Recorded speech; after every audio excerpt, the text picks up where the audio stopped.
While Hitler is busy building up Germany and getting some positive results there, Great Britain is going to have some struggles that they're dealing with, and so they're kind of isolated on the island. And so we want to talk about them for a few minutes. And Great Britain has a number of economic issues that are going to hit them in the Depression a little bit harder than other places. Like the United States, they're going to suffer tremendously, and there's a couple reasons why. One, during the 1920s, Central European countries that were formed out of World War I, such as Poland, Czechoslovakia, Hungary, those countries were starting to recover from the war, and Great Britain, their banks started seeing Central Europe as a good place to invest money. So the British government and British banks started investing in Central Europe, Central European countries, and the businesses and the growth of the economy there. But when the Depression hits, those Central European countries cannot repay their loans, their debts. They start defaulting on the money they borrowed from Great Britain, which puts Great Britain in a jam because they're not getting the money back that is owed to them. So that puts them in a bind economically. Not only that, but when Great Britain looked to the United States for help and said, "Hey, America, can you bail us out and loan us some money to help us get through this tough time?" The United States had not been very forthcoming in wanting to do that, and plus, we had our own problems to deal with.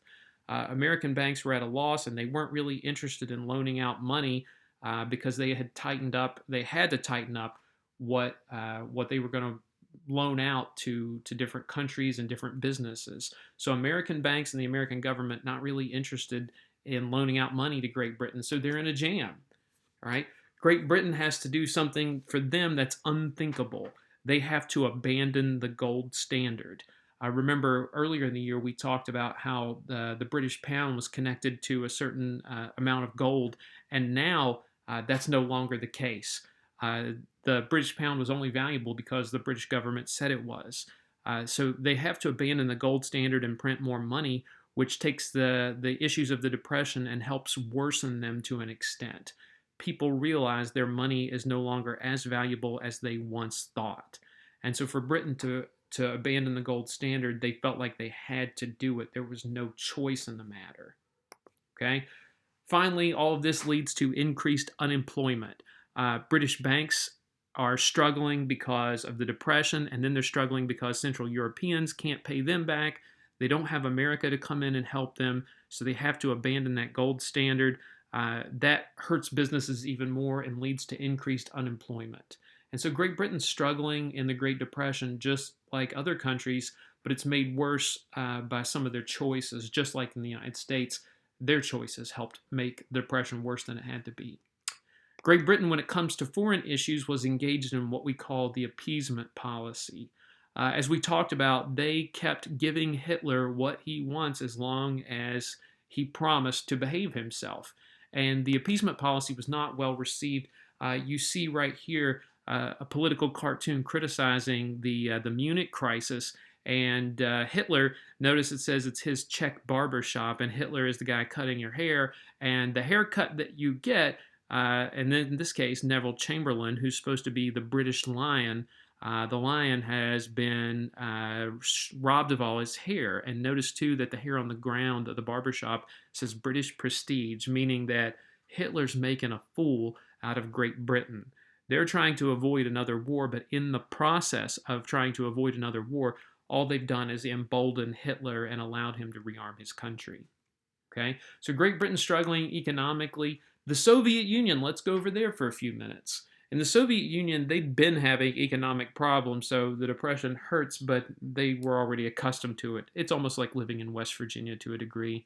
Now, that aside, the Soviet Union at the time, Joseph Stalin had been engaging in something we call the Great Purge.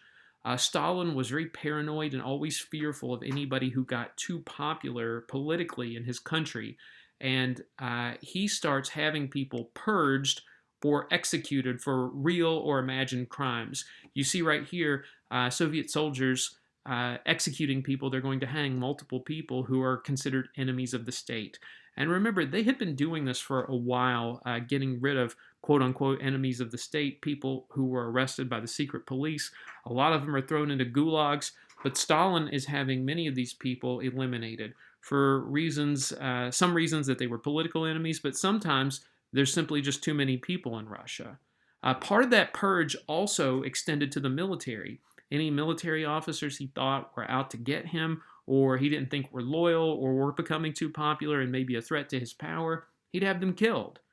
And ironically, after he'd have the secret police round up and kill all of these individuals, he'd have occasionally have the head of the secret police purged so he wouldn't be able to tell any of his secrets.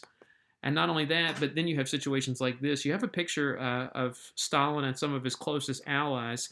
And later on, after one of his allies was purged, they wanted to pretend like he didn't even exist. And so people who controlled the state government media, they would Photoshop, back before there was no Photoshop, edit out people from pictures. And so you see the same picture here, but for the 1930s, that's a pretty good editing job. So they would basically pretend like nothing really happened. Now, while Stalin is in the midst of getting ready to try to do more in his country, including purging people and build up socialism in one country, he's still got to think about security. Okay, and for him, there are two areas that he's worried about, and this map shows you that. The two little red lines. He's got a border with China that makes him nervous.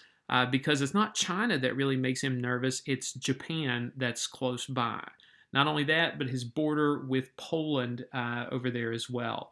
So he's concerned in general, and so Hitler realizes that we need to do more to help beef up our security, and one of the things he has to do is he realizes he's purged so many good officers from the military, he needs time to protect his borders and rebuild that military. The Soviet Union is trying to make sure that its borders are secure just like everybody else. And remember, Stalin, as crazy as he is, he's not stupid either. He sees Germany gaining more power and Hitler strengthening his position. So Stalin says, listen, Germany's going to be a problem just like it was in World War I, and so we've got to start preparing. Okay? And to do that, he signs what's called the Nazi-Soviet Non-Aggression Pact. You see Stalin in the background here with some of his officials and German officials, and he and Nazi Germany are going to sign a non-aggression pact, which basically says they're not friends, but they're not going to go to war with one another. They're going to be on civil terms. And having this non-aggression pact allows Stalin time, he thinks, to rebuild his military. And the reason he thinks that is he says, look, Hitler, every time he demands a piece of land, there's always some kind of demand and an ultimatum first. Then he'll invade. So until he does that, I don't think he'll launch a surprise attack. So Stalin feels like this is going to secure our borders. And it seems strange because, remember, Hitler said the two great evils in the world are Jews and communists. Well, Hitler's doing this for his own reason. Hitler wants to avoid a two-front war like in World War I, and so he says, listen, we want to keep the Soviet Union out of this. And he's like, eventually we'll turn around and deal with them, but we want to make them think all we're doing is focusing on Western Europe. All right. Now, there's also a secret little provision in this non-aggression pact. Hitler and Stalin also agree that they want to divide up Poland, and Hitler tells Stalin eventually, we're going to invade Poland, and when we do, all you have to do is just sit around and do nothing. Don't get in our way, and it'll work out fine, and we'll split Poland with you. And Stalin says, yeah, I can do that. Of course, they don't broadcast that to everybody else. Now, one other country to deal with, Italy. Italy had their alliance with the Nazis, but they're going to strengthen that with something they call the Pact of Steel. You see Hitler here signing the Pact of Steel, and his Italian counterpart Mussolini are going to basically form a defense pact. They're going to, it's more than just an act of friendship and cooperation. It's we're going to agree to fight together. Both of them are really fascists in their own political sense. It makes sense for them in Central Europe, and they feel like they have considerable partners here. Although Italy's really getting the better end of this deal because we're going to find out later that their military is not nearly as sharp as the Nazis. Okay, Italy also decides that part of their fascist ambitions were to get more resources and to create something similar to the Roman Empire again. and they launch an invasion of Ethiopia. And you see right here, Italy and Sicily up there in the orange, and at the same time, Ethiopia is down there. Ethiopia is one of the few places in Africa that had resisted colonization during the late 19th and early 20th century. And believe me, Italy had tried and failed. And this time, they're going to put their modern military to use, and the poor Ethiopians don't stand a chance. They don't have modern weapons. They're in many cases they're riding on horseback.